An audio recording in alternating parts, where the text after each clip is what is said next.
Senator Paul is getting a lot of blowback for saying that he's going to vote in favor of the resolution to rebuke executive overreach, but he's also combining that with saying that he supports President Trump, he supports border security, and he thinks that there is a crisis ongoing at our border. He's just wary about executive overreach in general, regardless of whether it was President Obama in the past, President Trump now, or another president of any party in the future. Inez, I don't think he's getting the credit that he deserves for his analysis. I think he's right. I absolutely think he's right. I don't always agree with Senator Paul. He tends a little more libertarian. But on this, I'm actually disappointed that he's not being followed by his fellow constitutional conservatives.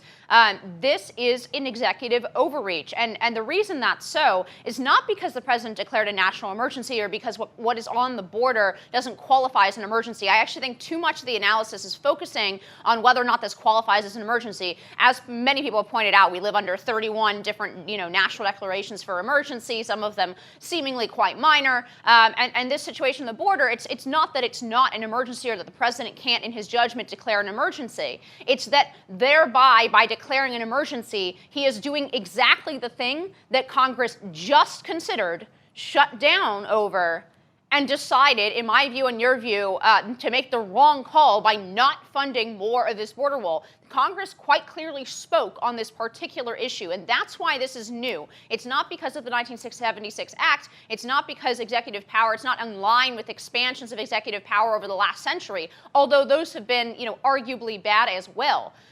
This is new because it's a direct end run around Congress, and in that way, it's similar, although different mechanisms here in play. It's similar only to Obama's DACA order, where Congress considered giving, passing DACA through the congressional route, and then Obama said, well, if you're not going to pass it, I have a pen and a phone. This is executive overreach, and Rand Paul is absolutely right to call it out. All right, I'd be so interested. Rand Paul, by the way, says that he thinks that there could be 10 other Republican senators who agree with him. And I would remind our viewers that this is not the only way.